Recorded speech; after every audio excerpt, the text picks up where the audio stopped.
Y'all, it's like a second Christmas because I have an absolutely amazing interview for y'all today. It's a very special video.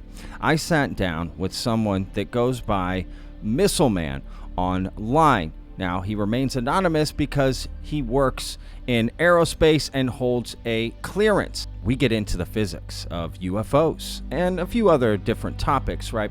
I found this conversation to be enthralling, right? Over my head, but at the same time, relatable, digestible, right? Understandable. And I look forward to more conversations with Missileman to get into what the science of UAP could be, right? Because honestly, I don't know if anybody knows what's really going on, right?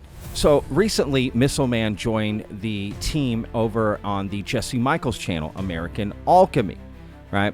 And as you can see here, one of the videos that he did is with Eric Davis, right? And you can see him sitting right here next to Eric Davis while he does this interview. And you know what? I'm going to let Jesse explain how important Missileman is to the American Alchemy channel and what they plan on doing moving forward. This conversation wouldn't have been possible without my technical correspondent, pseudonymously named Jack, or Missileman on Twitter. Jack has over 15 years of experience in defense and aerospace and holds a very strong background in mathematics, materials R&D, and physics. For now, he's chosen to remain pseudonymous due to his work in sensitive areas of national security. Jack and I are going to be starting a technical series together on UFO physics. It's going to be an extremely deep dive on how UFOs fly, the exotic principles they employ, and materials they use. Now, Missileman is going to go into more details of that Eric Davis interview, right? Including explaining what happened with the salad fiasco. If you know, it's a little inside baseball. But regardless, this is a fascinating conversation, and I'm so happy that Missileman has joined forces with Jesse to come out with the different, videos and interviews exploring the UFO topic from a scientific perspective and kind of speculating at different theories and hypotheses and whatever, right? Again, does anyone really know what's going on? Right? I don't know. But it's fun to talk about, right? So here's a few highlights of the interview before we get going. Like when you walked away, right, and Eric Davis went right and y'all went left, what was like the first thought y'all had? Yeah, there was definitely like hooting and hollering and high fives, and like we couldn't believe that had just happened. As a quantum computational matrix, perhaps these materials allow you to integrate power, propulsion, computing, and everything else all into the same composite matrix. Isn't it possible that there's another truth even behind that these people don't even know, that actually is more important for national security, that they're not actually fully aware of? And that's why this stuff can't come out. Sure.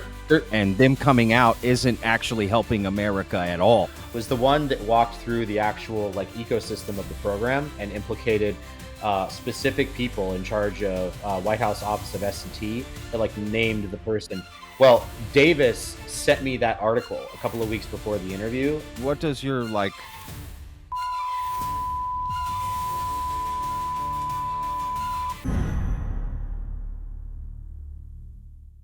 welcome to the show, my man. What exactly do I call you? Missileman? I mean, I know you. That's you kind of stay anonymous. Yeah. Missileman will work. Yeah, that's good. Okay, Missileman. I do have to admit that will be a little strange. So, Missileman, tell me about this. Is there I don't know. You need a shorter, I don't know, Jack or something. Yeah. My name is Jack. Yeah. Okay. Yeah. Oh, that I just guessed that.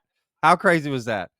Yeah. So on Twitter, I'm known as Missileman, but on Catastrophic Disclosure podcast that I co-host, I go by Jack. So yeah. Okay, but I literally just guessed that. How crazy is that? I'm telepathic, y'all. Okay, I got it up here. I know what's up. Well, awesome, man. I really do appreciate you coming on the show. And this is something I don't get to dive into too much, to be honest with you, is kind of the stuff we're going to get into today.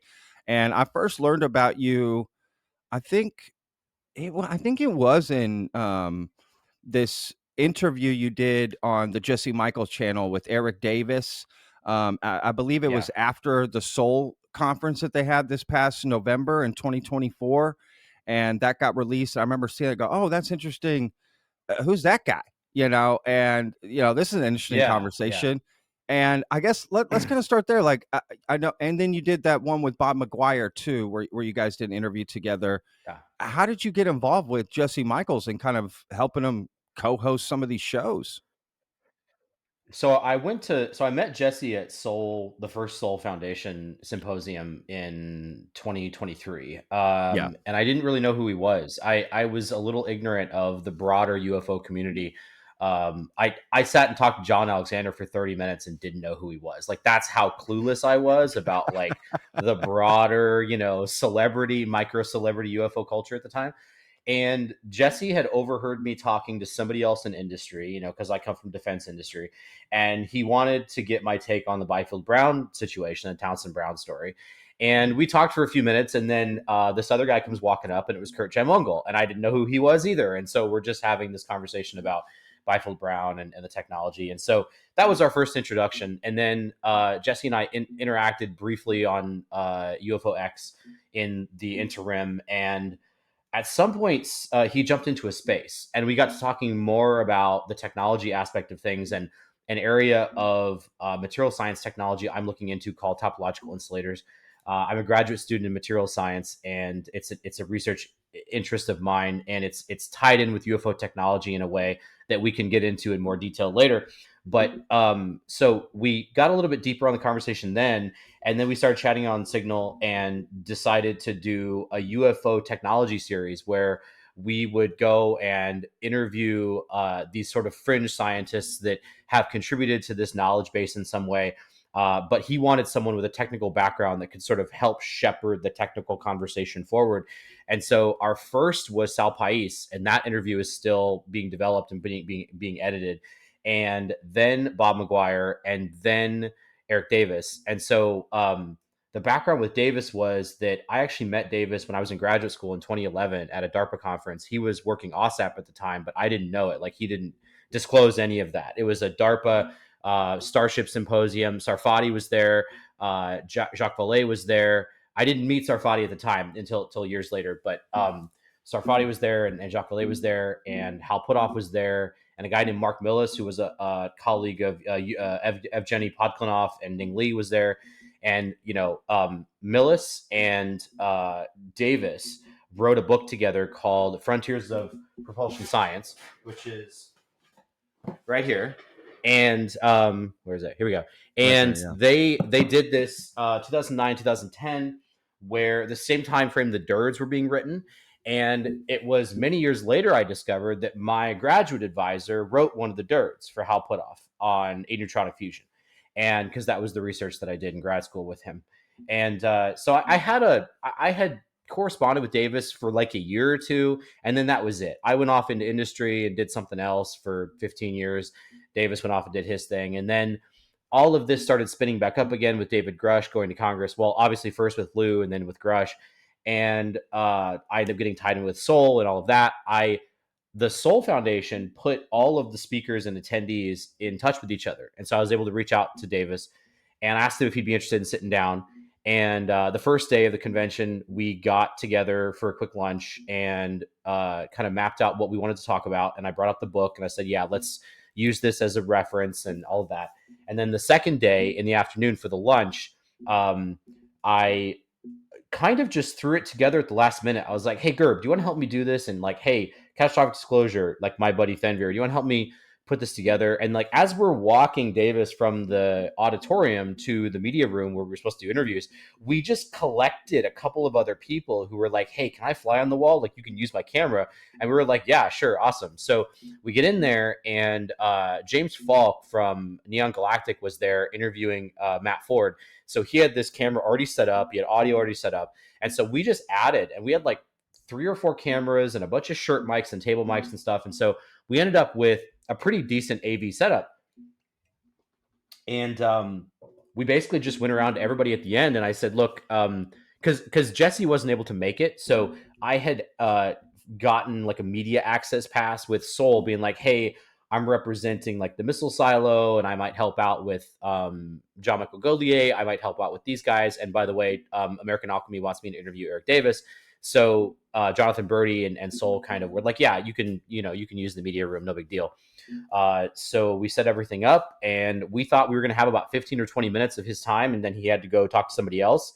We sat down and started going, and like 75 minutes later, we're like, wow, okay, that was awesome. And everybody just agreed to hand their footage all over to Jesse, and basically had like a handshake agreement. Everyone can use everyone's audio and video, and we'll get it all cleaned up. American Alchemy will get first cut at it. Everybody else after that, do whatever you want with it, run it on your own channel, etc. And he agreed to advertise for everybody, and it was awesome. It was so collaborative. I loved it. Yeah, that's awesome. Wow, it sounds like you still well connected here behind the scenes with everybody.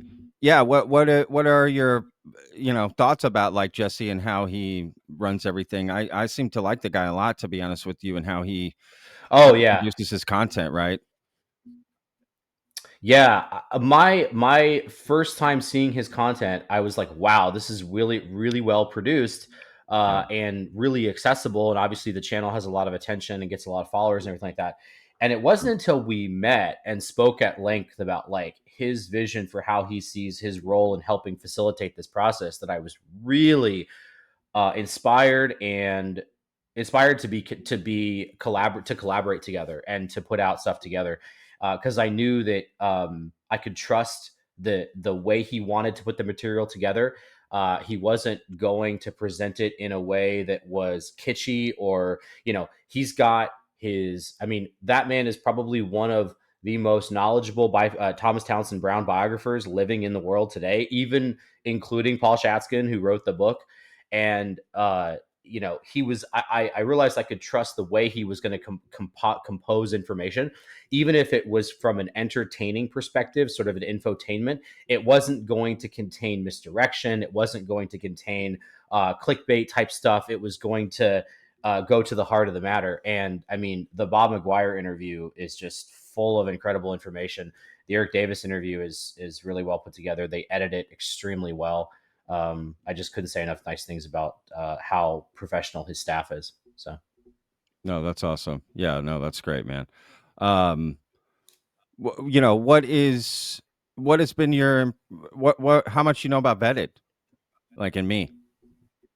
not a ton. I've seen a few of your shows actually, but not a whole ton. What have you got? What's your main thrust? Where do you like to take this?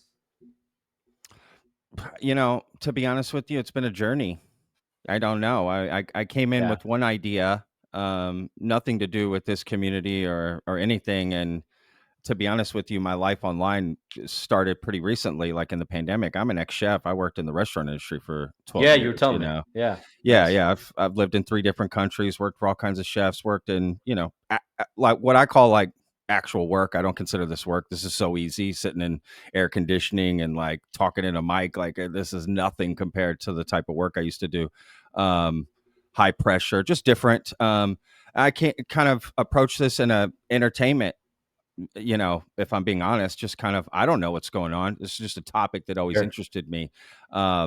So yeah, it's been kind of a journey up and down of how to sort of approach some of this stuff. Like, do I ignore some questions and thoughts I have about things, or do I just try to get views? Right? Do I just cover what's happening? How much do I insert my Yeah, opinion? At the end of the day, I've kind of just come to the conclusion of, I think for a while now, it's just I want people to make their own mind up. I don't want to make anybody's mind yeah, up for them. And there's so much that happens in the community, so many interviews, podcasts, documentaries, you name it, right? Like the average yeah. person cannot take all that information in. So I try to condense things down and give people, hey, here's a clip of this interview. Do you like this? Go check out the rest of it. Maybe add some context Sure. here or there. Clearly I Yeah, don't get yeah, everything wrong, right. I'm not perfect and I'm a one-man show. Although I do have a big vetted community that helps a lot in a lot of ways, to be honest with you. But they got their own things going on and whatever. So Yeah, it's kind of an interesting road, but I always like to ask people like what they think of Vetted, and I wasn't sure what you know what you thought of the show, to be honest. Yeah, I like what I've seen. I've seen a couple of your episodes. I think there's an intellectual honesty about the way you approach it, with a sense of like, I don't know the right answers. Let me just put all the information out there and let people digest it and sort of make up their own minds. Yeah, And I think like one might argue that perhaps American Alchemy puts a little bit more directorial influence into it, sort of like telling a story. And like sure. for instance, the Thomas Townsend Brown documentary is a drama. You know, it's a melodrama, and it's really Yeah, good. And yeah. he's I think really talented at putting that kind of a picture together. I couldn't believe it the first time we sat down to talk to Sal Pais, just how easily it just rolls off for him, like no prep, really, you know. Oh yeah. No, he's a And smart guy. he's just able to, yeah, he's able to build a narrative like really instinctively. It's pretty something to watch. Yeah. No, for sure. I mean, we're completely different channels. You know what I mean? I don't have a big budget, and I'm not rich. I don't have all this to kind of put behind a budget. I wish I did. I would probably put out, better, more produced content if I could. But yeah, Well, it's just you that's just you the should reality of it. you should see. So I'm a part of Catastrophic Disclosure, all of like 750 subscribers. We just do with like Discord recorded, and it's like because it's me and Thenveer and Nest, and so Thenveer is an AI engineer. I'm something of an aerospace engineer, material scientist, and then Nest is aerospace as well. So it's all technical, and but Thenveer is very into the more wooey side of things, and so we put a lot of information out. But it's like you say, it's like you have to decide, like, are you going to try to sort of get views by touching on like hot topics and like buzzwords and stuff, or are you really Sure. going to like dive down? So the funny thing about the Davis interview is that it got lampooned for this never ending salad because he just kept eating this salad. I remember. Well, Yeah. what was funny about it was, so I picked out the lunches that we pulled from like the catered lunch from Seoul, and I brought in like five or six. And I was like, what do you want? Steak sandwich or Cobb salad? He's like, Cobb salad. And so that's like the famous moment. So I pull That's out the funny. book. I pull out this physics book, and Yeah. the right out of the gate, we're deep into differential geometry and particle theory and general relativity. And we do that for like 20 minutes. And then we circle back to the disclosure politics and things with CIA and WinPAC and all those things and so we cycled it back and put, Yeah. yeah, the approachable stuff in the beginning, and then Sure. the nuts and bolts in the back. And so because of that, the salad starts over again like 45 minutes into the hour interview. So that's why Oh, it bro, looks I didn't like a even notice bottomless that. salad. Yeah. That's So hilarious. it Oh never my ends. god. Oh, honestly, that would have been better than the steak sandwich, if I'm being honest, just because I'm a food guy, so I know where that's gonna go. I think the I'm a salad steak was sandwich. actually a better Well, choice yeah, sure. No, I for mean, but for the yeah, camera. I mean, because we, then you got to pick it yeah, up, stuff's falling off. It's a yeah. whole And thing. the whole like informal lunch thing was my idea. We were so grateful that he sat down with us, I thought especially that for was as kind of long as he cool. did. I thought it was kind of Breaking cool bread, too. yeah, breaking You bread know, and talking. the lighting was not optimized. We're not Sure, professionals. I would sure. say the most professional videographer there was UAP Gerb, and his interviews questions were phenomenal. I mean, we basically just kind of winged it. Like I would start off the thread, and then Thenver would pull at it, and Gerb would pull at it, and it was not super well choreographed. I mean, we definitely aren't professionals at this, and Sure. yeah, No, you I did a great hope job. it came across as a couple of scientists shooting the shit over lunch kind of thing. Was the notion, but yeah. Yeah, So I thought it was great, man. I enjoyed that. It was at a time I remember when it came out, there was so much going on, and I just didn't have a chance to cover it. And then once I knew, okay, at some point I want to get someone to talk about that, and then I'll use some of those clips, which I will in this interview, along the way, yeah, yeah. because I did enjoy it, and I wanted to find a way to cover it, but adding more context. So yeah, let's jump into that interview, man. I did enjoy it, to be honest with you. There's not too many interviews with Eric Davis, to be honest with you. Um, what was your, like, when you walked away, right, and Eric Davis went right and y'all went left? What was like the first thought y'all had? Like, I'm sure there was like, oh, remember he said that. Like, what was some of the things y'all were like excited that he had mentioned? Yeah, there was definitely like hooting and hollering and high fives, and like we couldn't believe that that had just happened. It was pretty amazing. Now, before we get to his answer, I wanted to give you guys a short little preview of what that interview was like. Again, I'll put a link in the description. If you were asked to appear before Congress under oath, would you willingly do that? The only way I'll testify, actually, the reality is in a classified setting. DOD can come after me. What happened to Dave Grush? Physically harassed at his home and in his vehicles after he filed his whistleblower complaint. It was before he ever testified. All I have was the stuff that I accumulated and gathered going up through the OSAP and ATIP. And that's how I met Dave Grush. Right. Jay Stratton introduced me to Dave. He was the NRO liaison officer to the UAPTF. So anyway, I met both of them, and I gave Dave all my data, all my briefing information, and he took that, ran with it, and he found everything. George Bush, when he was the CIA director, he was given some pretty spectacular information about a major UAP event took place in the early 60s, and Bush's eyes lit up, and this is what he told me. He said, "What are you talking about?" The Pentagon liaison officer told him all about it. He said, "Are you kidding me? There's a there?" Yeah. And he said, "Absolutely." And he said, "Well, I want to see the evidence." And the evidence was in the form of documentation, but the film was the primary thing. We are thrilled to announce this special episode of American Alchemy featuring a groundbreaking interview with the legendary Eric Davis. Eric is a renowned scientist, Hal Puthoff's protege, and probably more of an expert in UFO propulsion and exotic physics principles than just about anybody on Earth. He's written a fantastic book called The Frontiers of Propulsion Science, which is as comprehensive of an overview as you could possibly get when it comes to exotic propulsion and anomalies in topological physics. He's also written all sorts of great research papers on subjects ranging from UAP tracking to quantum teleportation. What jumped out at me was the raw conversation about talking to HW, because somewhere back in the record in an interview somewhere, he had mentioned that he talked to HW Bush about the existence of the program, but the detail that HW got read in sort of by accident by his DoD liaison officer, who thought that CIA already read him in the process of being selected as director, and the fact that he was not told about it again later when he became president, that lends credence to a lot of theories that presidents are not told, or they're told as little as possible. And on that note, what will serve as a really great like appendix to the Davis interview that we did is when the Davis and Kirk McConnell videos go up from Seoul, where they appeared together on stage. That will be really good because there's some complimentary questions that were asked of Kirk McConnell and of Davis while they were on stage. And I wrote a couple of questions that other interviewers took up to the stage to ask about different things.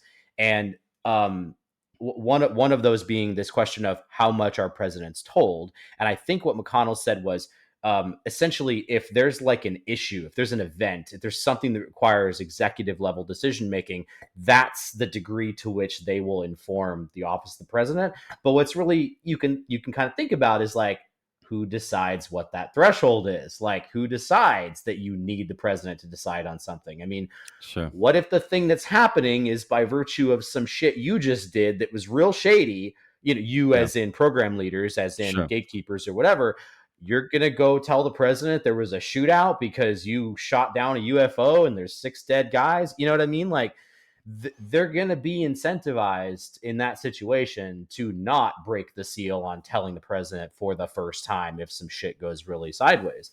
So that was really revelatory as well. He stated a couple of interesting things about, so a really contentious thing that Davis has said that people like really vehemently disagree with is there are no ARVs, right? That's the thing that stands really far apart from the claims of somebody like Stephen Greer. And we pulled that apart a bit, and I don't think he was just lying to our faces. I just don't think so. Granted, there are scenarios where maybe you are told a cover story to disseminate when you're asked. Totally possible. But there are so many other ways that could not be true, but he was still told it, right? Either the guy they talked to was misinformed and told them that, Or Yeah. the guy, like he didn't know. Like, it's supposedly so well compartmented that some program manager at Lockheed Martin is not going to know if they've got ARVs at SAIC or if they've got them at Sure. Boeing. Like, he's not going to know Sure. that. Sure. So there are lots of ways that could have been in error, without necessarily saying that he was being untruthful to us, or that he's being untruthful about it. And that's where I picked at two things. And I said, number one, what about in the last 15 years? What if there was some breakthrough in the, since OSAP, since you last looked into this? Is Yeah. that possible? And he kind of gave and said, yeah, technically, since I was last read in, I don't know shit. There was that. And I said, what about the adversary? Could they have something? Could they have made some breakthrough? And I didn't find his answer all that satisfactory to me, because he said, Yeah. why are we still a country? Well, China could have a rudimentary prototypical command of FTL drones, and it wouldn't necessarily mean that they can just zero us. Like, they could still get counterstruck, like you can still get nuked, even if you can Sure. like take out 6 carriers without retribution, you can still get nuked. So Sure. that doesn't follow to me, that Sure. they must not have it, because why haven't they preemptively attacked us? I don't buy that. So That's fair. I do think they could have it. And I've said things to some of these, uh, people like Carl Nell and Chris Mellon and Lou and others. I've said things to them at these events. I'm concerned that some of the adversary, some of the close calls with Graves and other U.S. air assets that are known, they have the technological capability of alien technology, but they have the disposition of a prosaic adversary, and they behave like a human adversary. So that gives me pause that they have something in some prototypical degree of development. And I've said that to those kinds of people, and they've basically nodded along and said, yeah, I have the same concern. Not that they know that to be the case, they haven't Sure. disclosed that, but that they have the same concern. So that was one of the big topics with Davis, is that he acknowledged that as of the end of the Cold War, we knew the Russians had multiple crash retrievals, and he even says in that interview that he was made privy to knowledge that the Chinese had at least one crash retrieval. I have no idea how this is all unclassified. I have no idea how he was able to sit there and say this at that lunch. No clue Yeah. whatsoever. Doesn't Yeah. track. But who knows? Yeah. Classification is funny like that. Like, if there was a report that somebody wrote all this down in and they marked it unclassified, you can talk about it. As crazy as that sounds, even if somewhere else it was governed under classification, if the government allowed this material to be written down somewhere in a government document that was not marked classified secret or classified top secret, then that allows this kind of conversation. So my only assumption is at some point somebody slipped and did exactly that kind of thing. Wow, what a loophole that is. Jesus Christ. What's the point? Okay. Yeah, that's a kind of a crazy loophole. You Yeah. mentioned that some of your background. You said you work for an aerospace company. I mean, I know you don't have to be specific, but like, is that it? Like, Yeah, what is some of your so background that you're like your expertise in this? I have a bachelor's degree in applied mathematics. I ended up quite multidisciplinary, because I started in aerospace engineering and didn't like it, and I changed to electrical engineering and didn't like it. But I did each for like a year and a half, and then so I changed to applied math.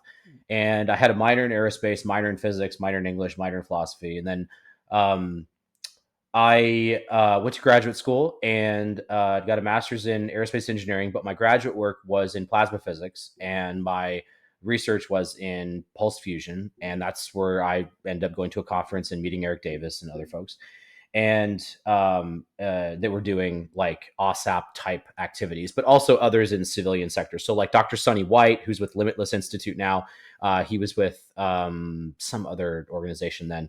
Actually, he was NASA Ames, I think, at the time.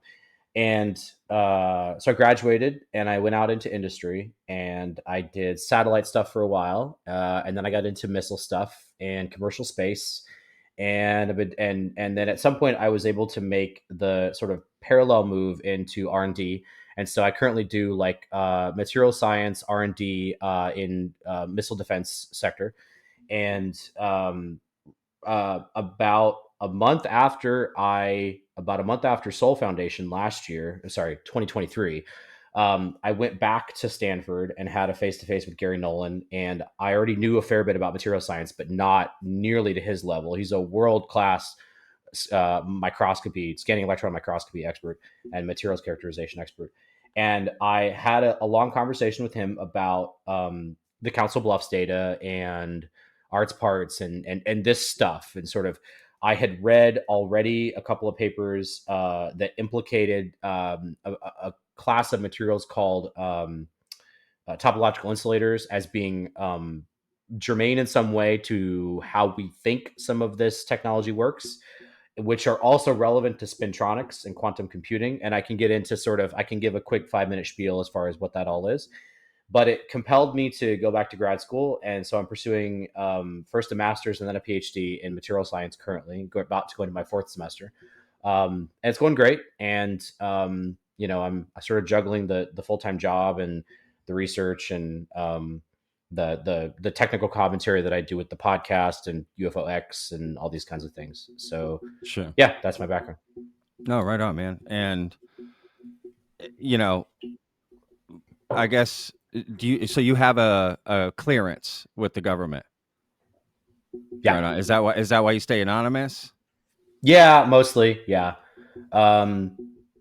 Just for fear of trolls, doxing your personal info and trying to harm your career. It's happened to me. Like that.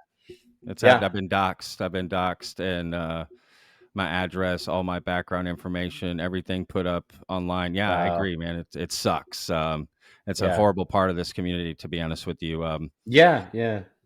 So I get it that you want to stay anonymous. Unfortunately, some of us can't, and that's the problem. We gotta step up and take the hits for everyone else, I guess.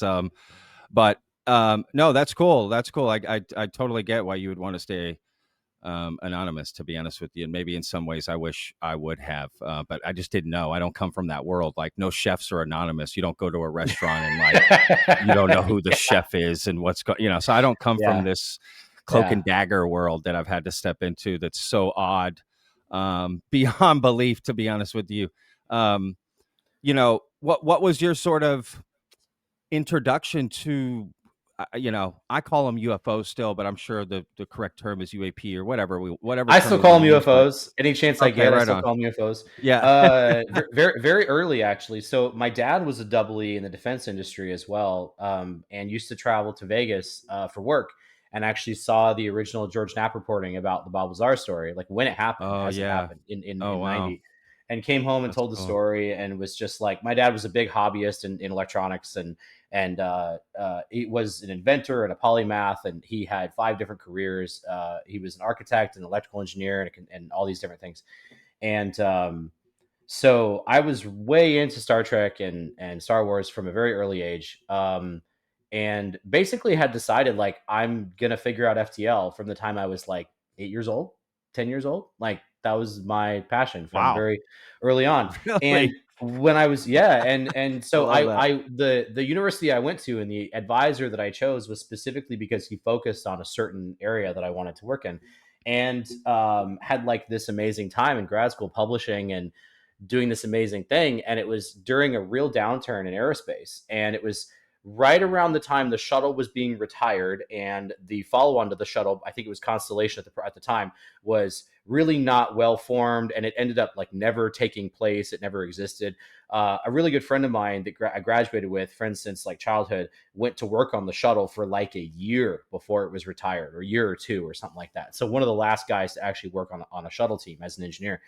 And so I had a real sharp like awakening, or like coming realization that I wasn't going to get to go do this exciting, crazy laboratory R&D shit, because there's no money in it. Like, there was one company called Ad Astra, run by a former astronaut, Frank Chang Diaz, that was doing a plasma engine called Vasimir, which I don't know if they even still exist anymore, but they were like trying to do prototypes and get on the space station and demonstrate their thing. And there was nothing like exotic physics about them. They were just plasma propulsion, which is just like a more advanced kind of rocket. It's still reactional propulsion where you're putting stuff out the back. It's just the Yeah. notion is that you're energizing the working fluid in a more sophisticated manner. It's not rocket propellant. It's like some kind of cold gas that you're energizing in such a manner that it carries a lot of energy. It's supposed to be more efficient than a standard chemical rocket.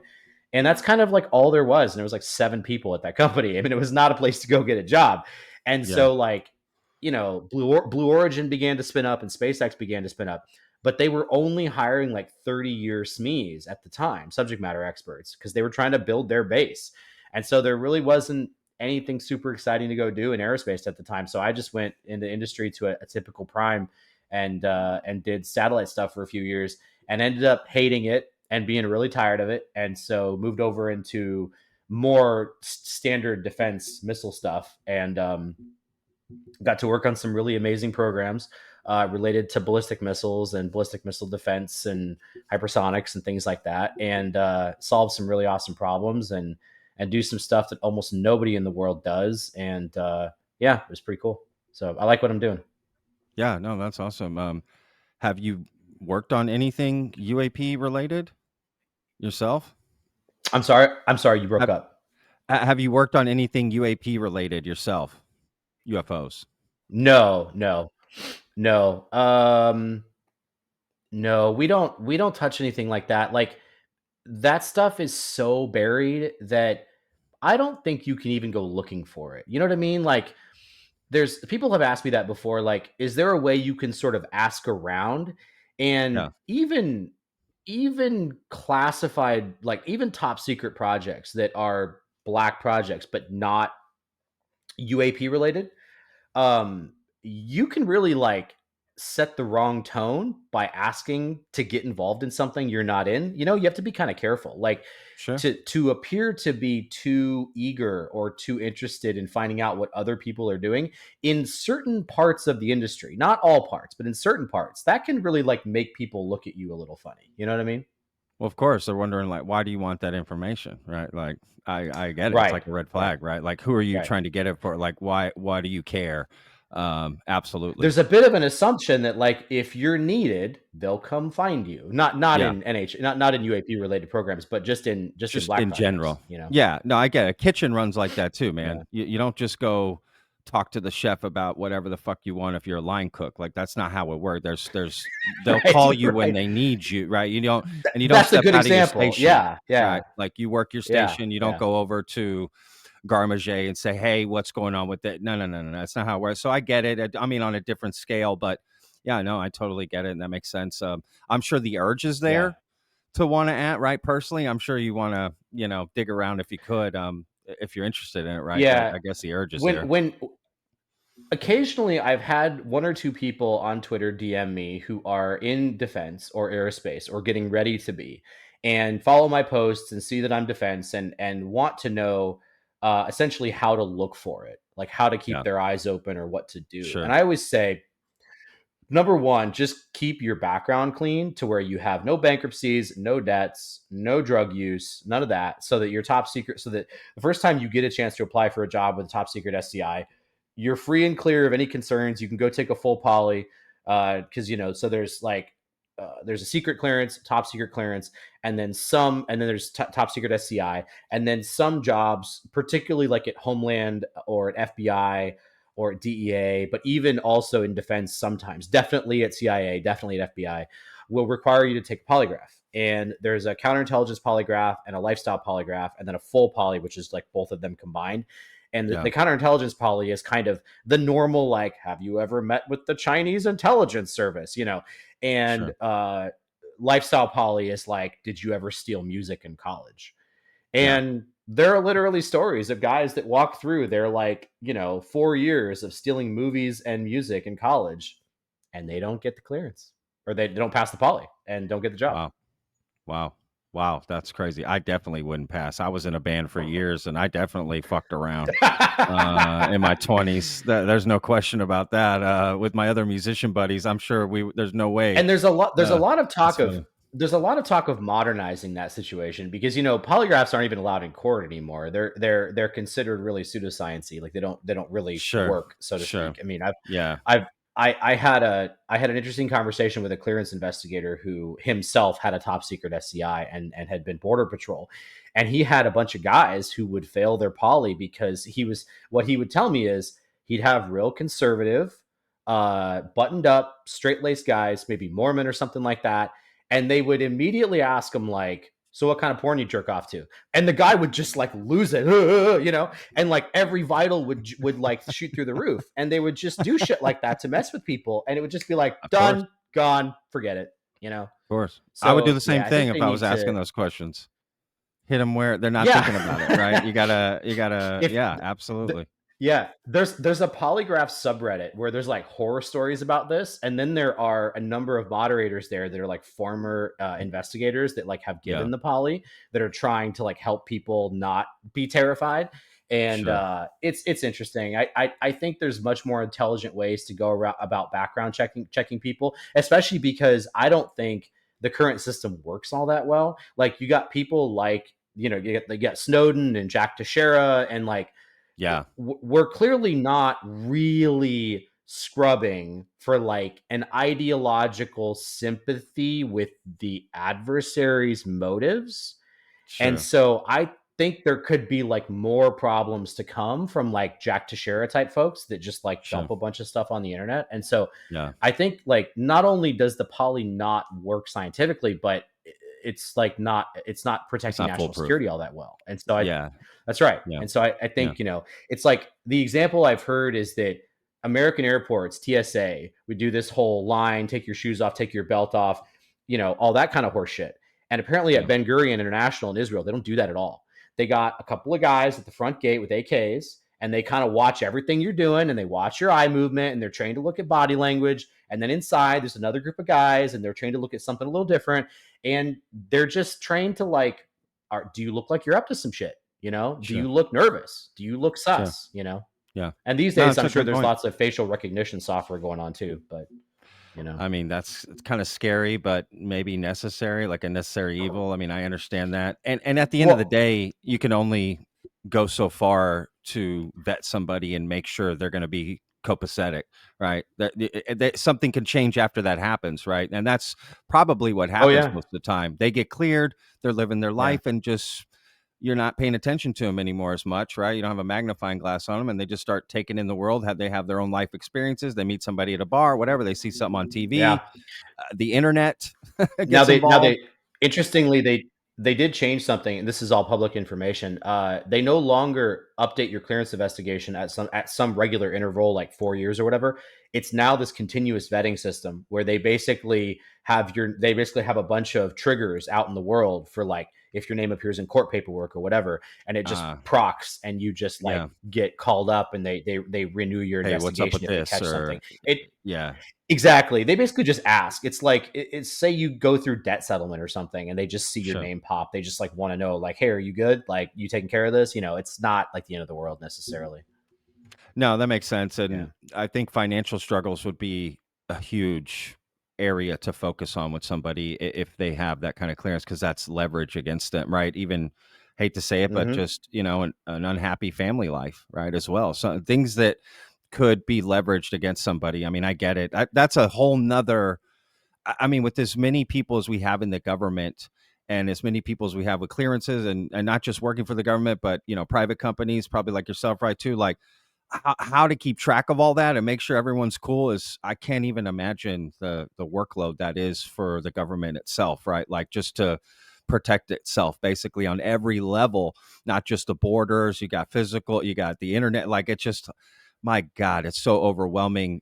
The way to protect the American people, let's say, just as the American government, right? Like, I just can't even Yeah. imagine that, right? When we're stepping into a new age, right? Like, I remember having an author on who had written a book about a civil war. It was called like After the Revolution. Robert Evans, I think that's his name. I don't know. I have the book here, but anyway, it was about it was a sort of a fake story of a fiction of the government or the world getting split or America getting split up, right? Yeah.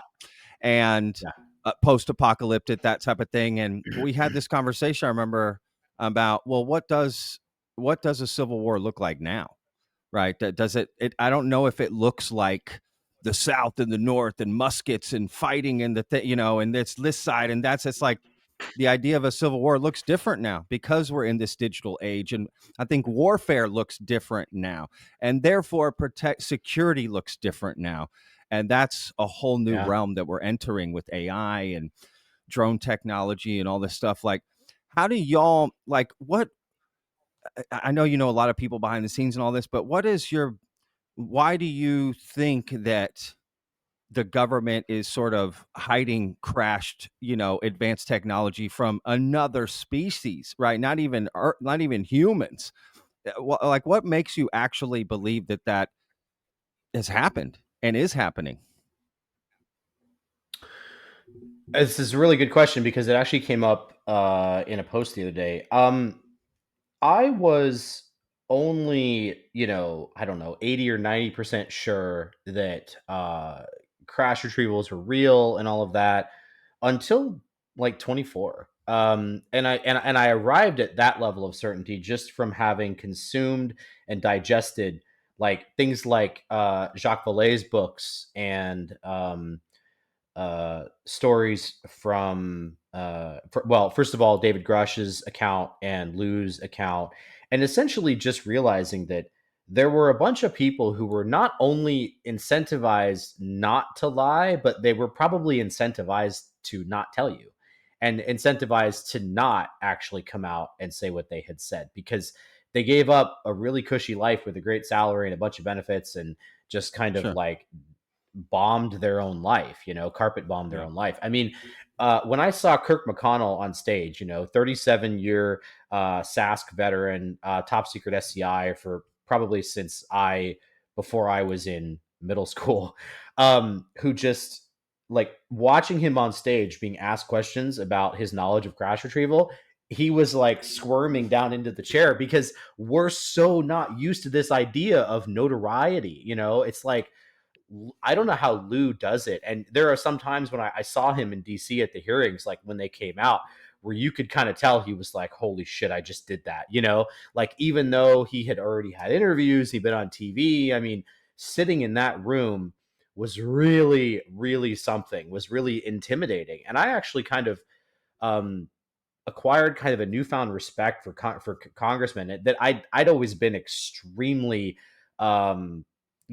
just nihilistic about like, they don't give a fuck about us. They're self-serving and none of this is meaningful. And this is all a giant, trope and whatever. But like sitting there in that room, like on camera, talking about this stuff and taking it seriously, I was like, this is really exposed. This is really vulnerable for whether it's powers that be that kind of don't want you talking about this, or people that think you sound ridiculous, or constituents who think that you're wasting your time and whatever.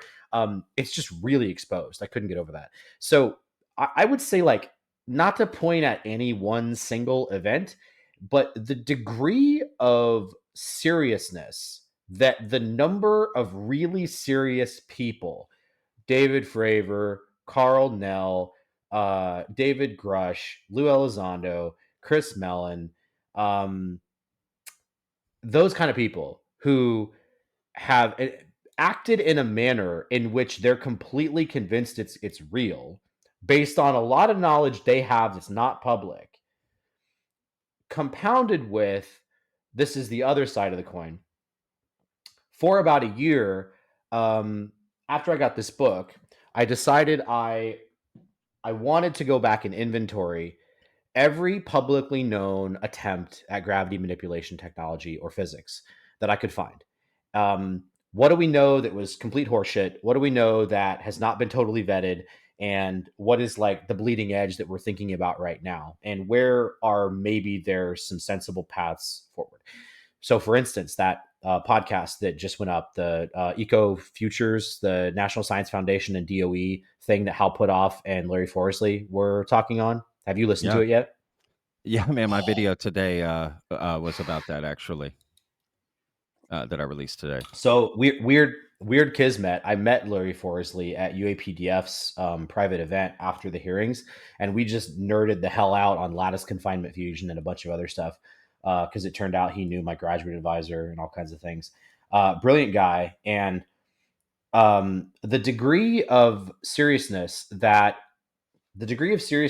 and the avenues of scientific investigation that certain key people have pursued in the public domain since about the 80s, to me, starts to sew pieces together in this story and say that unequivocally there's been government involvement in steering research in certain directions quietly, but like Eric Weinstein famously said, like, where are all the scientists? You know, because he kind of refused to believe that like some goose-stepping Lockheed Martin aerospace engineers in a bunker had seen like the zenith of his discipline of theoretical physics, and some 19-year-old airman was just kind of smoking a cigarette while anti-gravity sat there and worked. You know, he like needed to believe that there were credible people that he respected who were being poached somewhere from, prestigious universities.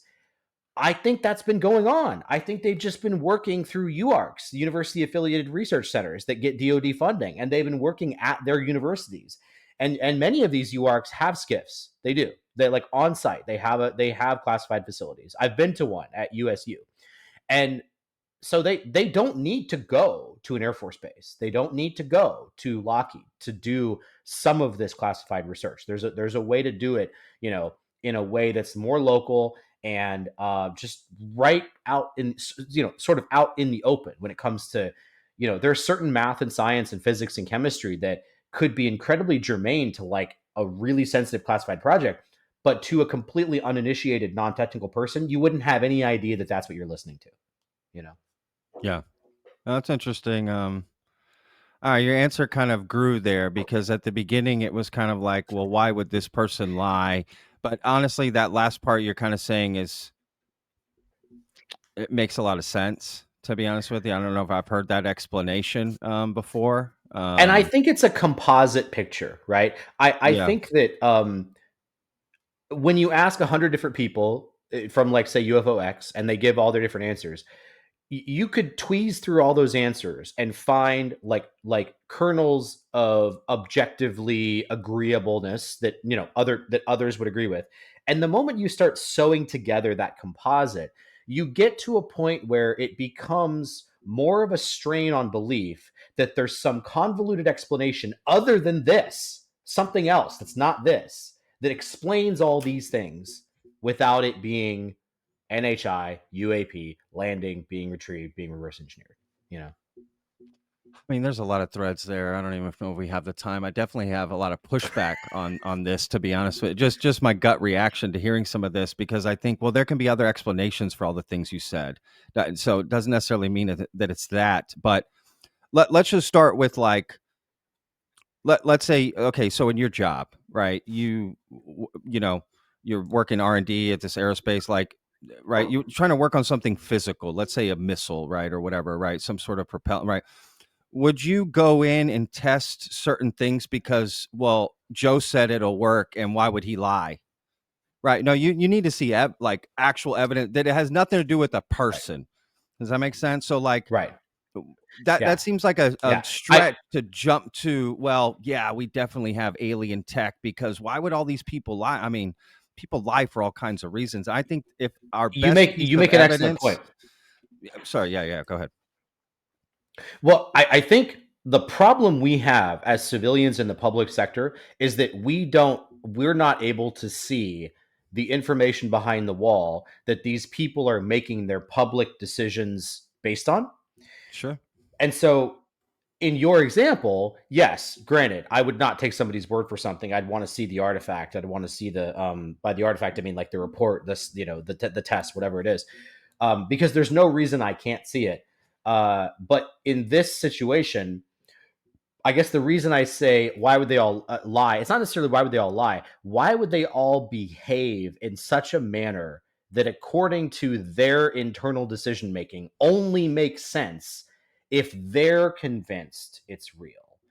Like, because people can't always conceal people won't generally make decisions that like harm themselves or make no sense from their own perspective, from their own self-serving, because everybody at the end of the day is self-serving.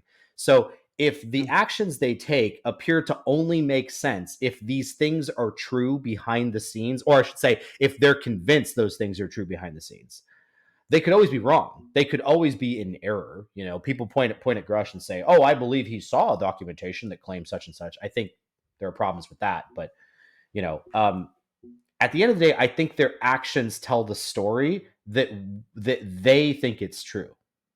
Sure. I mean, but people make decisions for all kinds of reasons, and the self-serving that you're talking about, I agree with, but there could be many reasons for that self-serving. There could be, when people say, well, it does them no good to come out and say, well, actually it Sure, does. sure. They end up on TV, they get books, they go to conferences, they make money, they become a celebrity in this field. So that idea doesn't really hold water for me personally. I think that's for anyone else, but I don't know how that really hurts them, Yeah, I especially hear you. the stigma I has don't think that's changed. favorable. Yeah, Yeah, I hear you. I mean, that's the thing. Everyone's going to look at it differently, right? Like, yeah, I mean, yeah. essentially. But I mean, I hear what you're saying. I think what I liked about what you were saying earlier is the idea that, where did all the scientists go? And, they could be, stuck on string theory, and we're like Eric Weinstein said, right? Like just stuck working on string theory, but all the real scientists have been working in these other places, trying to reverse engineer this tech that maybe we've had. I mean, that seems kind of logical that might happen. And that at some point our government said, we've got to start funneling our smartest people to be working on this thing. How do we do that and keep it a secret, for so long?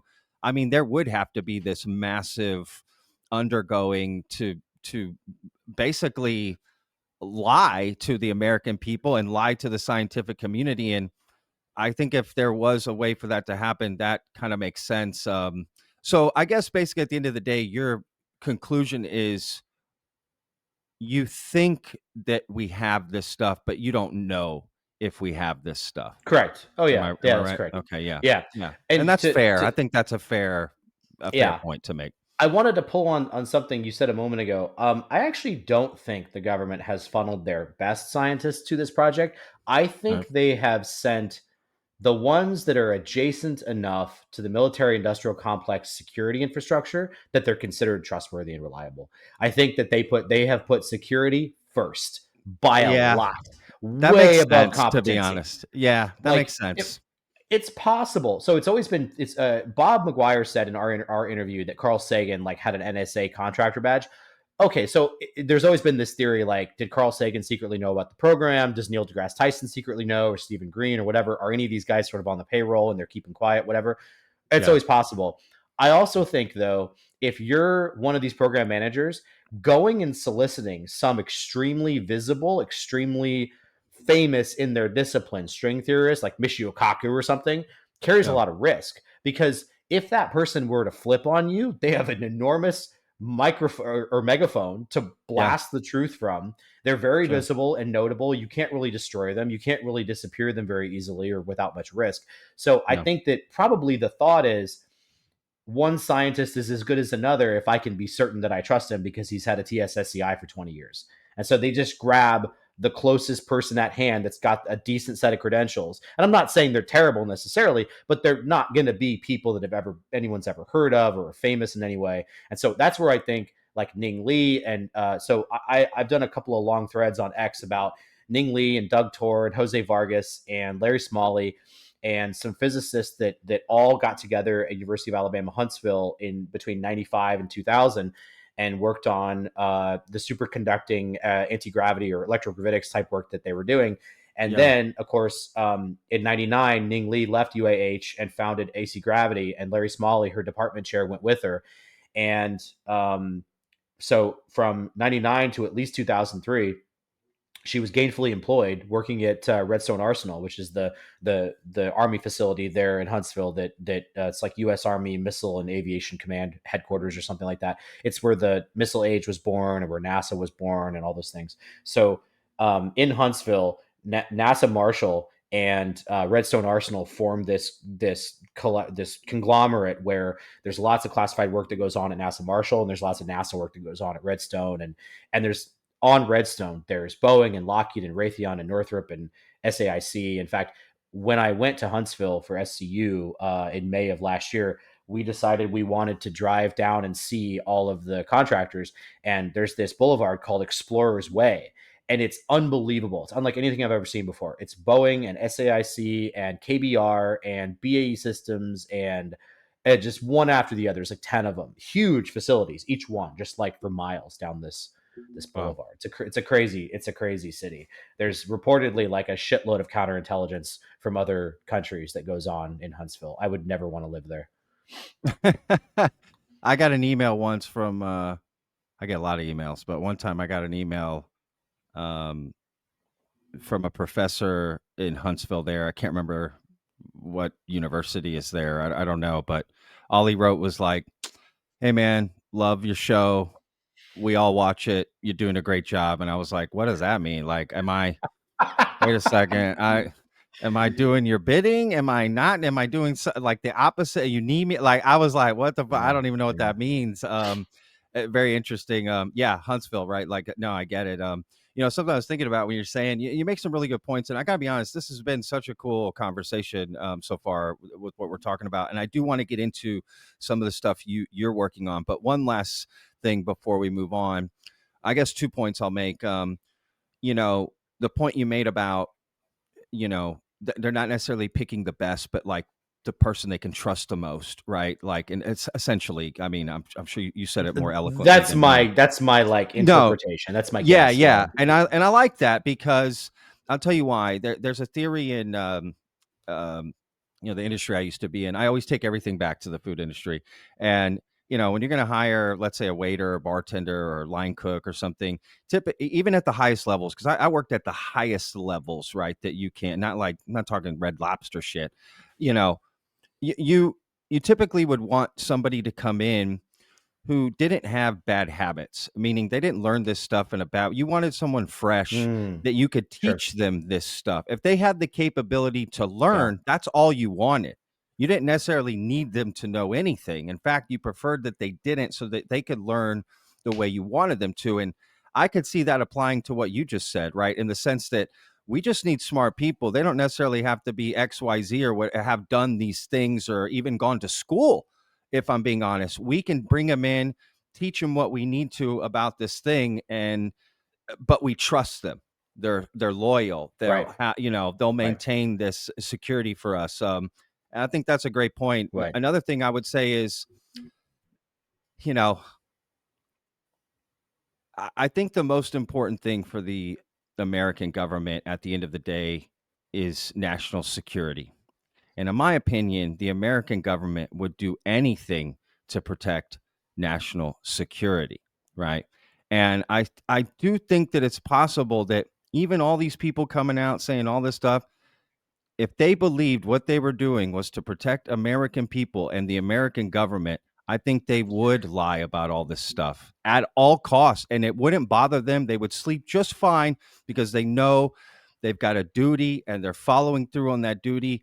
I still think that that is a Yeah. possibility. And I'll be honest, I would understand that if I found out, like, I went in a room and Genie granted me a wish and I got to know, it would make sense. I would go, I get it.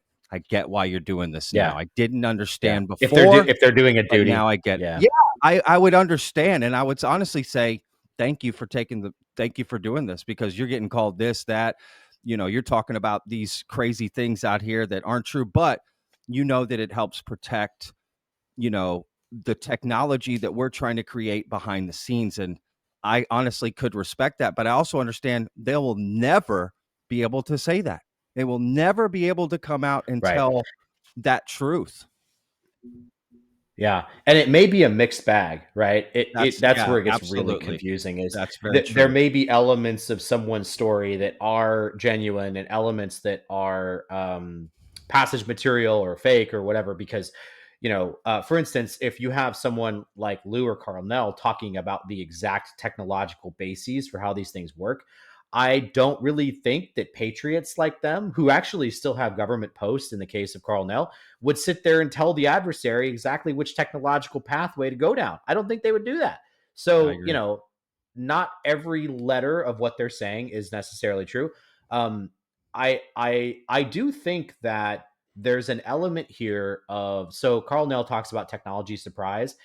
I have gotten the sense that from him and others, they feel like part of the duty they're serving, that they're doing for their country, is that the bureaucracy has refused to acknowledge that they're falling behind in the development of the technology, and that that's going to be catastrophic in the next 5 or 10 years, whether it's over Taiwan or over Ukraine or whatever, that there's the possibility of an ordinary adversary getting the leg up on us on developing the technology, and that there's no way to fix that in the current security infrastructure, where you can't go RFP a top secret SAP program with UFO technology right now. It's too No, buried to do it that way.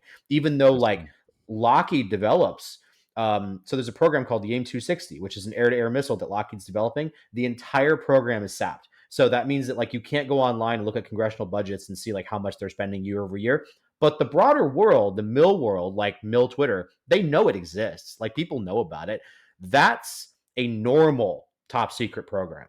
But these things are buried so much deeper than that. You can't go and develop some multi-billion-dollar RFP where like Boeing primes something and they you can't do it that way. And Their I think hands are that probably tied behind their their back, hands are tied. essentially. Yeah. So Yeah, I so see. I think maybe what's going on is the technology is really close to maturation and is pretty close to being ready-ish in some prototypical fashion, like TRL2 or something like that. And there are people who are trying to raise the flag and say, guys, it's time to drop the veil. It's time to tell the public the fundamental basics, because then we can start recruiting like mad and getting people like me and others that are able to contribute and able to accelerate things. Because like right now we can't. And the Chinese have such a iron-fisted political structure. They have no problem like running these programs in complete secrecy and just disappearing anybody who looks the wrong way. They have no constitutional problems with doing that or whatever. And so they're able to just like probably plow through barriers. I mean, it doesn't help that they graduate more STEM professionals every year than exist in the entire United States. Like that's a huge Sure. problem. So Yeah. yeah, I No, think I think there's concern about good falling point. behind for sure. That's definitely a great point, and I've had that conversation before for sure, and it's really hard to argue with that, to be honest with you. But I guess if I had to think of something just to play devil's advocate here for fun, I would say, isn't it possible that there's another truth even behind that these people don't even know, that actually is more important for national security, that they're not actually fully aware of, and that's why this stuff can't come out, and Sure. them coming out isn't actually helping America at all, and isn't helping us Oh, in any way. Does that make are, sense? are you talking about like the dark truth kind of thing, like from Tucker Carlson? That there could be I something really, really No, bad no, that not like that. Like, I mean, nuts and bolts, literally behind our like just some other knowledge. yeah. Like, I mean, all these people coming out talking about UAPs, and Yeah, it's is possible. maybe Yeah, there's another truth behind that they sure. just don't have that security clearance to know. No, no, it's not that, it's this other thing, but we can't talk about it, and here you are going out talking about it. Like, how does Carl Nell know all the secrets of the American government in our past to come out and say those things? Does that make sense? Like, he can't be knowledgeable about all of it, or any of these people. Even if you collected all of their knowledge together, it still doesn't come close to, actually our whatever we're working on behind the scenes. If it's so stovepipe and so compartmentalized, maybe there is Right. a better truth behind that. I don't know. I mean, and granted, that truth could I be, yeah, ET related, I guess, to be fair. I yeah. don't know. I mean, I'm just Well, spitballing here. there was an interesting piece on Liberation Times by I think it was Chris Sharp. It was the one that walked through the actual like ecosystem of the program and implicated specific people in charge of White House Office of S&T, and like Oh, I named the remember. person. Yeah, Well, I remember that. Yeah. Davis sent me that article a couple of weeks before the interview, and later in the interview, I referenced it and brought it up, and we talked about Glenn Gaffney, and Yeah. he basically said Glenn Gaffney, and the person who occupies the office that Glenn Gaffney did, I don't want to misspeak, it was like Deputy Director of Office of Science S&T or something, that Yeah. person is the UFO portfolio owner, is what was stated. And anyway, my point is in that article, it describes the fact that CIA operates parts of the program, but that the individual branches, combatant commands, like the Navy, the Air Force, the Army, also operate their own. And sometimes they collaborate and sometimes they don't. And sometimes CIA tries to veto things and sometimes they get told to fuck off. I thought that was really interesting because throughout the history of ufology studies and lore and like people investigating, we've come across a lot of conflicting narratives about, oh, AFOSI did this, but CIA did that, and DOE was doing this. And that construction actually lends credence to the idea that there's kind of a mess, like it's kind of not organized, and maybe Sure. there's even rework, and maybe there's a DOE contract at SAIC doing one thing, and there's a DOD contract at Boeing doing the same thing or something similar, and people don't know that the other exists. I mean, incompetence and bureaucracy could really explain a lot of the nonsense soup that we've tried to sort of tease through for the past 60 Yeah. years. I mean, Yeah. so. Well, that's definitely a fair point. Without question, the government is not this monolithic entity, and it's Right. trying It's a to. bunch of people. Yeah, it's a bunch of people who are fallible, right? That's just the reality of it. Yeah. And we're all trying to build a house in the sand and riding the Yeah. tide. Yeah. Essentially, I get that. That absolutely makes a lot of sense what you're saying. And I wonder with someone like yourself, and let's jump into what you're working on. But let me ask you this before we jump in, which is what does your like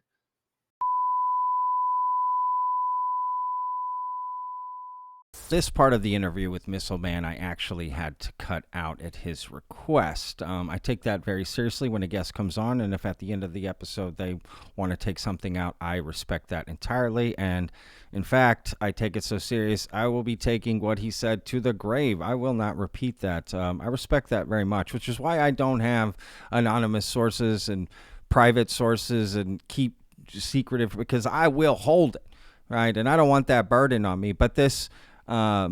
absolutely, I respect his decision to take this out. Do I wish we could have included it? Yes. But again, I respect his decision to take this part out of the interview. And I don't think it affects the overall interview, in fact. But still, I just wanted to be transparent about that. And respectfully, I had, zero problem, respecting his decision, to be honest with you. So look, let's get back to the interview. A lot more cool stuff to talk about. So let's jump into some of the stuff you're working on, like Into the physics. Yeah. Yeah, like what's the most exciting thing you're kind of most excited about, like right now, that you're kind of either thinking about or working on specifically, or that that you're allowed to talk about, of course. So there's in terms of, I'll talk about my graduate research. There's a category of materials called topological insulators or Yeah, topological materials, and I'll walk through yeah, what this means. So sure. people are generally familiar with insulators and conductors, and like insulators are electrically insulative. They don't pass electrical current through them very well. So like rubber is an Got it. insulator. Yeah, yeah, Whereas a conductor is like copper or metal yeah, or iron or whatever, where electrons flow pretty smoothly. The difference between those that makes them, and then there's semiconductors that we use to make microprocessors, and semiconductors are sort of manufactured. In fact, the term metamaterial is kind of, I don't like it. It's kind of cumbersome in point of fact, because a semiconductor is a metamaterial. It's a material that's manufactured in a certain way at the molecular level to accomplish a technological purpose, and it is a metamaterial. And then there's optical metamaterials and electronic metamaterials, and then there's subsets between like stealth materials are also a metamaterial. So with insulators and conductors, there's this thing called the band gap, and what it means is if we go back to chemistry and the periodic table, every element has valence electrons and conduction electrons. The valence electrons take part in bonding between atoms, so molecular bonding, and the conduction electrons are free to move across the atoms and participate in electrical conductivity. In conductors, there's no gap between the energy levels of those electrons. They overlap. That's what makes conductors, is that all the electrons are free to participate in conductivity. And so therefore, electrons move across those materials very easily. With insulators, there's a rather significant energy gap between them. So unless the insulator is very, very warm and hot and heated up, the electrons in the valence band don't have enough thermal energy to bounce up into the conduction band and like participate in conductivity. So therefore, they're insulators. Topological materials are a family of materials where the word topology, of course, means surfaces, like in it's a mathematical field. And in topological materials, you can have different layers of a crystal lattice that have different band gaps, and they behave differently. And because they're next to each other, there's a emergent property where that lattice behaves in some novel way. An example of this is superconductivity. Superconductivity is the completely lossless flow of electrons, where they do not experience friction as they move from atom to atom. And therefore, classically, we say there's no resistance, no electrical resistance. And this is a quantum mechanical effect where electrons are able to move very smoothly through the lattice. That takes place because we have this molecular lattice of a bunch of novel things all added together, like yttrium and barium and oxygen or whatever, or silicon and antimony and germanium, or interestingly, bismuth is a very significant element to a lot of these materials because it's inherently ferromagnetic. So when you dope it into an insulative material like silicon, it imposes ferromagnetic ordering across the rest of the lattice, which means that the electrons in the silicon atoms are influenced by this magnetic field, which they otherwise would not, be influenced by if that bismuth atom was not there. So vanadium does the same thing. Chromium does the same thing. Antimony in some cases, So when Hal Puthoff and others say that we don't know how to make these materials, it's partly true. It's partly not totally true. We have arrived at a place in semiconductor manufacturing where we have the ability to make individual layers of atoms and sputter them on top of each other. The tricky thing is that when you throw little atoms with what's called chemical vapor deposition or atomic layer deposition, and you throw individual atoms at this layer of silicon you've made, the idea is you're going to try to blow a silicon atom off the lattice and replace it with copper or whatever you're throwing at it. Okay. You have no control where it actually goes. The laws of physics are completely in the driver's seat. So you have to have done a bunch of math and physics beforehand to know that that copper atom or chromium or whatever you're throwing at it wants to land here in this lattice site. And you do this in such a way that you make a nicely ordered periodic lattice that has exactly what you want. And then you continue sandwiching and putting things together. And this is called a 3D heterostructure. And this is sounds right like on the Planko game from Price is Right. Do you remember that? Yeah. You didn't know where it was going to land. It's very similar to that. Now they're landing on the surface; they're not burrowing down necessarily. Right. But so the bulk of my graduate work currently is focused on scanning electron microscopy and like X-ray diffraction and microanalysis techniques that like Gary Nolan talks about in a lot of his papers.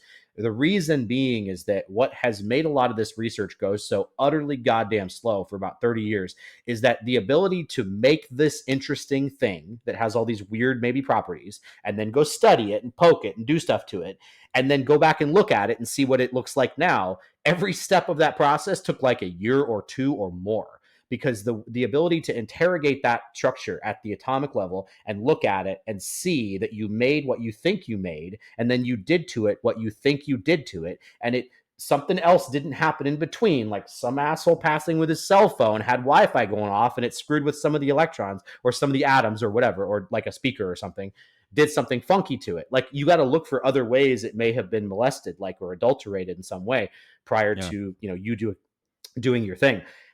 All of those steps have just gotten faster and easier and more automated and Cost efficient. cost efficient. And so what is true is that if in fact some of these materials allow you to, say, polarize the vacuum, which is like an open research question, or whether some of these materials generate what are called torsion waves, which comes from an old Einstein variation called Einstein-Cartan theory.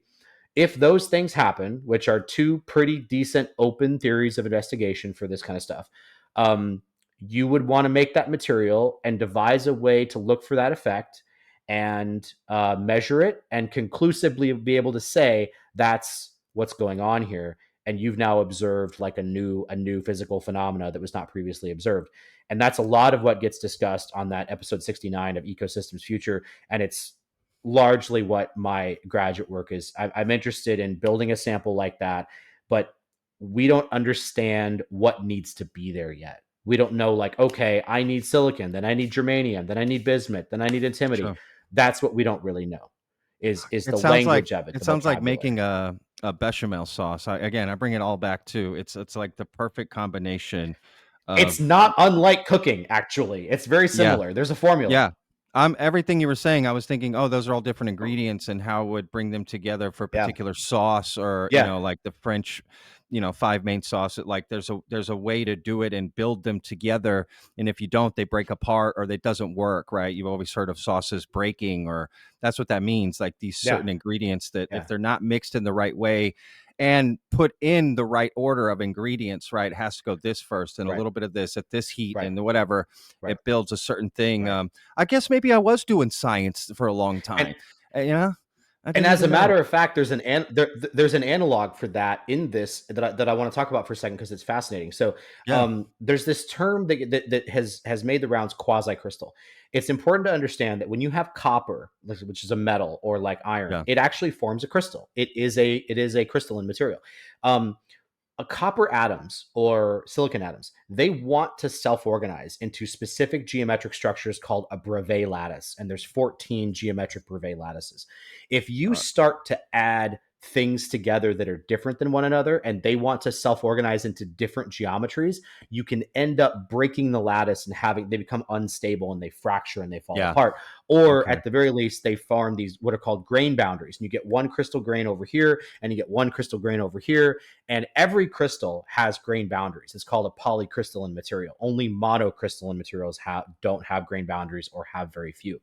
And Got it. those grain boundaries induce brittleness. And so it's actually interesting Got if it. you listen to Richard Van Durick and others talk about, like Nolan actually said this too, that his arts parts materials are extremely brittle. And one of my theories for why they're so brittle is that the placement of these very unlike atoms next to one another that want to self-organize in very different crystalline structures, if you don't put gradient materials between them, you get basically like a lot of strain between this atom and this atom, and they're like tugging each other opposite directions and they don't want to stay together. And if you just like sort of jostle it or it gets a little warm or like a passing magnetic field, they'll break apart and you'll get what's called a dislocation. And so these materials tend to just fall apart pretty easily. Like they become brittle and in your hands, they'll just turn to dust. So I think that's the kind of thing that could be going on. This happens in materials all the time. Yeah, no, that's fascinating. I remember listening again. That was my video today and covering that about Richard and many other things because that was like a 3-hour podcast, and I was like, dude, this is probably the greatest podcast I've listened to in a long time, because it was just diving into just stuff I thought was really cool, way over my head, but I thought it was really cool and interesting. So let's say this, what you're talking about. What is the purpose of these materials? Like you want to make these things. What's the purpose? What's the application, I guess? The nominal application right now is quantum computing materials. So Okay. the why do I care of sandwiching these materials in this complicated 3D lattice Yeah. is that it gives you the ability to control how electrons and photons move at the atomic level in 3 dimensions throughout this lattice. And so this is essentially the language of building quantum circuits. And so it's called spintronics. It's the Okay. notion that you can store data in atoms based on the quantum spin of the atom or of the nucleons or of the electrons. And so spin is a very useful quantum mechanical feature to store data in. And so quantum materials engineering, basically all this stuff I've been talking about, topological material science, the reason it exists at all, the application that people care about it for, is essentially quantum engineering, quantum computing, quantum That's sensors. cool.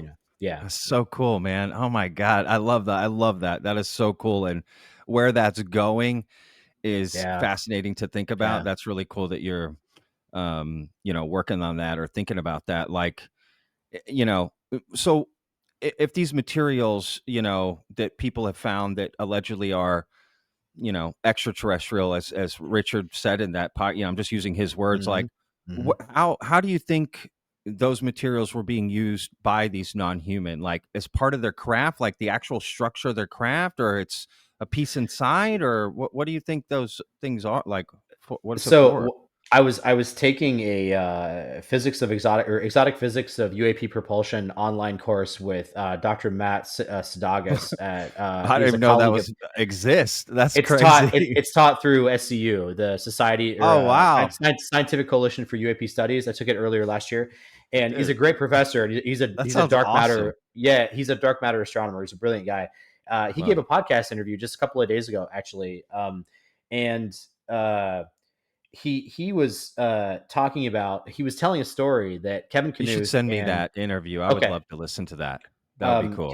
Kevin Knuth and Hal Puthoff were apparently arguing, and Dr. Knuth said, "Hal, how do you know that these topological insulators are part of the propulsion system? I think they're part of the guidance computer." And Hal said, "We wouldn't know the guidance computer from a ham sandwich." And so you asked me that question: what are these things doing? I have to admit, they may have nothing to do with propulsion at all. They might be a computational circuit. So. A fun theory Oh, that me and some that's people put interesting. together in a space over several spaces. So I hang out with like Wagaboss and Simon Farmer and a couple of other people in UFO spaces on Twitter. And one of my favorite sort of emergent theories is that as a quantum computational matrix, perhaps these materials allow you to integrate power, propulsion, computing, and everything else all into the same composite matrix. So basically, there's an AI intelligence that inhabits the matrix, operates computationally speaking, operates the guidance, operates the power, operates the propulsion. Some kind of lattice fusion is going on inside the lattice that's generating power, or maybe some 0 point energy power extraction. Something novel is going on, and Yeah. it's all integrated into this solid state material, which is kind of funny because you know what that means? It means that when you cut the outer shell of this thing open and you look at it, you know what it's going to look like? A What? giant RAM stick. It's going to look like a stick of RAM Oh, from a computer. okay. The That's whole that's damn so thing. interesting. Yeah. Wow. Yeah. It's going to be Wow. like dark gray or black or greenish or whatever, you know? It's going to Yeah. be like a big stick with maybe Wow. some like fiber optics or something. Yeah. Yeah. That's fascinating, man. Yeah. God damn, would I love to just see a UFO and like, I'm sure you more than anybody and people that study what you do, like how that is, but like, you know what I mean? Like what is happening, like what it Yeah. looks like, what it's Yeah. made of. Like, it's like when I taste a new dish, Yeah. all I'm doing is trying to figure out all the different flavors and maybe the technique of how they did this and What's put in this this? together. And Yeah. yeah, what's in it, how it's put together. Even more than that, even more than what's in it, how was it made? I bet you did you Yeah. do this Yeah. to the because part of cooking is a lot of technique of, doing XYZ to get Sure. to the Yeah. end result, right? And present something in a way that hasn't been done before. And that's fascinating trying to deconstruct that, reverse engineer it, if you will, just by eating it, you try to Yeah, reverse absolutely. engineer it. That's fascinating. Yeah. Yeah, that's so cool. I was gonna ask like about And I wonder all the time, like we hear that they're stuck, that oh my God, it's 50,000 years more advanced than us, yeah. and I'm just like, come on, let me see it. Like I'm gonna Yeah. figure, you know what I mean? Like, do I just have a monstrous ego? Like, am I gonna be completely fucking stumped for like 20 years? I'm just gonna be No, like, we need well, egos like shit, never yours, dude. mind, you We know? need people No, I know. Like that want I'm to do that. constantly thinking that they've just got unimaginative people looking at it, but I'm probably wildly wrong. I don't know. It also could just be over compartmentalization that they're not able to share, Sure, significant insights that are complementary to each other, and so they haven't sure. been able to compose this picture. But Yeah, yeah, I tell this story that so this is another thing is that I just have a speculation or a theory that there's more than one NHI visiting here.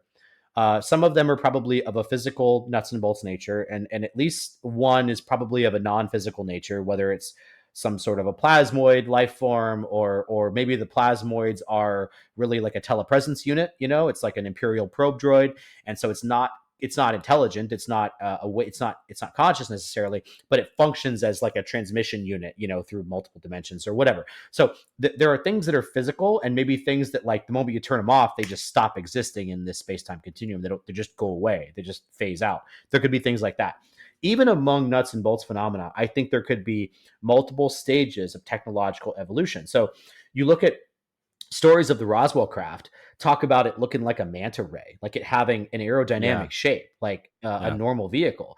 And I think there's stories about like a nuclear reactor being split open, and there was like plutonium on the ground or something, or uranium dust or something. And so that's like the really approachable plus 50 years, plus 100 years. So I often wonder, like, maybe there's a type of vehicle, you cut it open and it looks really approachable, like a nuclear reactor and maybe a jet engine or something really prosaic. And then there's one that you cut open and you say, okay, that looks like a fusion reactor. That looks like some kind of laser instrumentation. And that might be a quantum computer. You have words for these things, even if you don't know how they work, even if it would take you decades to be able to reproduce them. And then maybe there's a third thing that you open it up and it like spills out spaghetti looking tubules of stuff, and you don't even recognize pieces. Like, you don't even know where to start. And I think that's probably something that's gone on. Is there's different technology trees is one of the terms I use. Is there's like different civilizations that are using different technologies, and some of them have been reasonably approachable, and others are like really mysterious. I've come around. Instead of debating with myself whether I think FTL is possible, now I'm trying to figure out if I think there's more than one way to do it, actually. Yeah. I mean, I just can't imagine that I can't imagine that limits actually exist, period. It's just any limit of anything. Like, there's always a way to push past. You just don't have enough time or energy to make it happen. But whatever that limit is, that there has to be, because that's such an odd thing for there to just be a wall, and it can't point one go past it. Like, that seems so odd about anything, whether it be travel, the end of the universe. Like, what happened? You get to the end of it, there's just a wall. Like, what is this? Doesn't make any sense. That anything. I feel like there's always a way to get past whatever that limit, given enough time and energy. And I love that you're thinking that way. And I can't imagine what technology would look like 50,000, a million years in the future, right? What's that famous quote? Like, we don't even know what questions to ask. I don't know who said that. There's something along those lines. You know what I'm talking about? Like, we don't even know where to start to ask the questions. Significantly advanced. Yeah, sufficiently advanced technology is indistinguishable from magic, effectively. Yeah, 100%. And I've had conversations in spaces where one of the questions I think is interesting about trying to figure out the number of NHI potentially interacting with us is that we have to look around at the universe and start looking at the Drake equation and things that go into the Drake equation. And we think about the fact that, okay, there could be so many planets and so many opportunities for a civilization to arise. Well, now we're realizing that any one given planet probably has multiple opportunities for civilizations to arise. And so I think the ultra-terrestrial hypothesis is not silly. It's very reasonable. There's a certain point at which I think I've called an archaeological horizon, beyond which there potentially could have been another civilization on this planet and there wouldn't be any evidence left of it. And I think that number is somewhere north of 10 million years, maybe 100 million years. It's probably more than 5 million years, but where their evidence of their existence could be totally gone. And you could even make the argument that a sufficiently advanced civilization will realize that they need to clean up after themselves, and they would develop some kind of nanobots that would coat the planet and pick up all the microplastics and pick up all the e-waste and dispose of it in some novel way. And then there'd really be no evidence they were ever there, because microplastics and e-waste tend to be the kinds of things that have kind of gotten down into the soil and all that kind of thing. But this arrives at an interesting place where we have to ask ourselves, how long does technology get developed? What's the death of technology? Like, how many thousands or millions of years before there's just nothing left? Because there's kind of got to be a physical limit on how much you can manipulate this reality. It can't be infinite. I mean, you could maybe get to the point where you can leave it and you can go make your own, but But again, that's not more advancement here necessarily. So there Yeah. might be a horizon beyond. So See, I like, don't think I'm not so. convinced But you're that. smarter than me. So, I just that's why I well, don't this is believe in one of the those arguments that limits. Like people it has disagree to with me a be lot on this, go. actually. Like how can it not just keep Yeah. going? Like what you stop it just stop. I mean, that would be like saying that there's finite knowledge and eventually you'll just know everything. I just don't believe in that. But again, I don't know anything. Well, it doesn't necessarily imply that you'll know everything, but that you'll have complete mastery over the root, over the source code. Sure. I mean, I guess if the fidelity of the internet going, or I'm sorry, the internet, the fidelity of the universe going down to, Larry Reed's model from quantum wave mechanics talks about Planck mass dipoles. That's like his quantum foam in his model. So whatever that minimum fundamental structure of the universe is, the moment you arrive at that and you can engineer it and you can manipulate it to an extreme degree, you're kind of done. Like, what else are you gonna manipulate exactly? Like, after that, it's all engineering, right? There's no more convoluted. There's no more I depth, see and what so you mean. I just think this is interesting. This is interesting question. Meaning, what given a societally optimal environment where you don't have the dark ages or something, how Sure. many hundreds or thousands of years left of this pace of technological development do we actually have? Do you think That's it's fair. 500? Do you think it's Yeah. 50,000? Do you think it's a million? Do you think it's a billion? I don't think it's a Yeah. billion. I think it's maybe around 20,000. Maybe. Sure. I don't know. I don't know. That's interesting, and that's an interesting conversation. I could pull that thread for a long time because I would almost put it Yeah. at like Yeah. how Michio Kaku like and others, I guess, have put like the Cardiff scale. Okay, technological type 1 and type 2. Okay, and it's all Right. about harnessing Right. energy. So let's assume you harness all the power of the universe, right?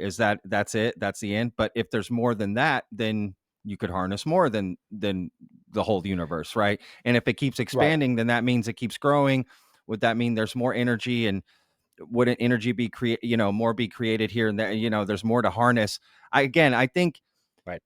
I can't imagine that there's black and white. That it always has to be a gray line. So even if you think you reached a limit, wouldn't it be a gray gradient where maybe there is a little bit more you can push, right? Maybe there's just a tad bit more to go further on whatever that thing is. And Right. I think you're right about engineering, and I don't know. It's what a fascinating thought to have, to be honest with you. It's a fascinating thread to pull, where that could Right. go. Yeah. No, you make a lot of good Yeah. points Sure. about it Yeah. too. Yeah. Wow. Yeah. This has been so cool, dude. I have to admit, I've really, really enjoyed pulling all these threads, and you're clearly 1,000 times smarter than me about this. And I've tried to stay on the train with you here a little bit and kind of understand what you're saying. And, Yeah. um, it's really cool, and I appreciate you kind of dumbing it down for me a little bit, to be honest with you, so I can understand it a little bit better. I'm sure when you get with your buddies and you Well, guys well, are nerding out, it's another thing. Well, the thing I love, the thing I've really taken to doing in UFO Twitter is, so when Kurt Mungle and Alex Marin Lopez released their own UAP taxonomy chart, which was like an adapted version of Carl Nell's from Seoul in 2023, I did 2 like 6-hour spaces where we basically combed through the entire thing. And I wish I'd recorded the first one, but I recorded the second one. Wow. And it was really awesome. It was really fun. And I like, when I can find time, I like doing these kind of structured, ordered educational spaces where there's some presentation material, and then there's plenty of time for a Q&A. And so, for instance, so I first met Matt Pines, I don't know, 3-4 months ago, and had like a 3-4 hour signal call, and just melted my brain. I mean, I can barely keep up with that guy. It's unbelievable, like just the breadth and depth of his competency in these areas. He's originally Sure. trained in physics, and so but I'm talking with him. I'm having a Spaces interview with him on Thursday, and we're going to go into a lot of this kind of stuff, and I'm really looking forward to it. But like, I'm gonna need a nap and a paracetamol or something afterward. It's just gonna be like finishing a chess tournament. That was always like, okay, I'm gonna go Yeah. lie down for the next 12 hours. That's funny. That's funny that you called it paracetamol. That's how we say it in Spanish. But here it's just aspirin, right? Or Tylenol. Well, that's or right. whatever. Yeah. So I really love the Aussie Man Root channel where words. he's like, I'm gonna need a mid-strength beer and a pair of seat because he's Australian, and so they say they Yeah, use that's how they paracetamol say it. there. Yeah. Because I lived in Europe for years. It's that's how we say it in Okay, Spain too. yeah. And I lived in in Mexico. Britain on and off for a period of time, and so paracetamol and all that. Yeah. Yeah, that's what we call it in Spain. Yeah, paracetamol. Well, I'm saying it in Spanish, but yeah, essentially, I'm actually moving back to Spain this year here Oh, in a few nice. months. Yeah, very excited to get back to Europe and live Awesome. that life. I'm all about naps, wine, and charcuterie. Same. So, Yeah. Yeah. I'm Yeah. excited to get back to that. Well, look, I won't take up any more of your time. Let's throw out some things that you want people to check out. You got that space. I can put a link for it. Well, Sure. actually, let's see. Today's Monday. I don't know if it will come out before that, but Oh, that's let's. fine. Don't worry. I'll put a link either way because I'm sure it'll be recorded, right? Yeah. Yeah. I set it to Okay, record. so Yeah. they Yeah. can listen to it either Yeah. way. So I'll make sure to put a link either Yeah. way, and if it Yeah. comes out either that day or before, people can go Yeah. check it out and be there for it. But how We're else gonna can cover. people connect with you and stuff, and Yeah. whatever you want to Um. check out? So the Catastrophic Disclosure podcast on YouTube and Spotify is a labor of love by me and Thenveer. We go like we went to SCU and interviewed Ross Coulthart, and we went to UAPDF and interviewed Lou Elizondo, and a whole bunch of other really good interviews. And we just sit down and shoot the shit about mostly tech subjects. And we've got a PhD biochemist on the team now, and so we can do the bio side of things. And there's meant to be some interaction with Soul Foundation at some point on that score. So I've got a link tree that I put in my Twitter. So if you go to my Missileman Twitter, there's like a Who is Missileman, and it's got links to everything in there. I'm creating a Substack where I'll do regular articles on exploratory physics and science and technology, and some other things that I do. I'm a professional dungeon master for D&D. I've been a competitive strongman for 10 years. I run a cat rescue, all that kind of stuff. And so I'll just do articles on that kind of funny stuff once in a while to kind of mix it up. So Dude, competitive strongman? Is that what you said? yeah. So Really? as a super Holy light shit! and a light, yeah. So I started at 150 and then went through 165, 175, 181, and 198, and competed at 220. But I was actually So that's why you're 185 at called the the time. Missile So. Man. You got Missile 1, Missile 2, right? I love it. Okay. So as a parting story, actually, the thing about Missileman is that one of my idols is a man named John Aaron, who was on console for Apollo 12 when, as it left the tower, it was struck by lightning, and they lost all telemetry, and they were getting ready to hit the abort button. And Fuck. John Aaron had recalled that he's kind of I consider him like patron saint of systems engineers everywhere. I worked as a systems engineer for like 7 years, and systems engineers are supposed to become experts in many different pieces of the vehicle across whether it's a rocket or a plane or whatever. And he Yeah. just remembered like 4 years earlier at benchtop test that when they shorted out the telemetry computer from an overcurrent, that it did this thing that he just saw the Apollo vehicle do, and that you needed to switch the something, the SCE to aux, the conditioning equipment, sensitive conditioning equipment or something, to this auxiliary setting, and it would sort of bypass the fried circuitry, and Got you'd it. be okay. And so he orders Capcom to do that, and they have no idea what he's talking about because it's just out of thin air. And so they do it, and it fixes the vehicle, and it like saves the day. So anyway, they said, "You, sir, are a steely-eyed missile man," which came from references to the missile operators, the missileers at like Malmstrom, et cetera, that would operate Yeah. the silos because they had to be very like confident under pressure. And so for the longest time, I went by steely-eyed missile man, and it became I too love it. long, so I just shortened it to Missile Man. Yeah. No, I love it. What a great story. Of course, you have a cool story like that for your name behind it. You wouldn't just choose it, right? I knew you would have some cool story. I love that. I love that. No, that's Yeah. cool, man. And Yeah. cat rescue. I mean, wow, what a big heart you must have. I have animals that I call my dog. My dogs. Well, they're my kids. So I get it. I'm all Yeah. about. Yeah. I help out with animal shelters here locally too. I actually Same. don't talk. I don't think I've ever talked about it publicly. I volunteer at an animal shelter and a food shelter. Yeah, again, this was such a great conversation, man. I super enjoyed it. Yeah, It enjoyed flew it. by. Thanks for having It me. flew by, dude. It flew by. I super enjoyed this, and I really appreciate it. I hope you can come back on at a later time, and Sure. we can dig into more stuff, because there's so much more about yeah. technology and stuff we could get into. And it was just more, we spent a lot of the time just getting to know you, Yeah. here. So Yeah. again, really appreciate it, man. And Yeah, thanks for coming on, dude. Thanks for having me. Awesome. I live inside my own world of make-believe. Kids screaming in the cradles, profanities. I see the world through ice covered in ink and bleach. Cross out the ones who heard my cries and watched me weep.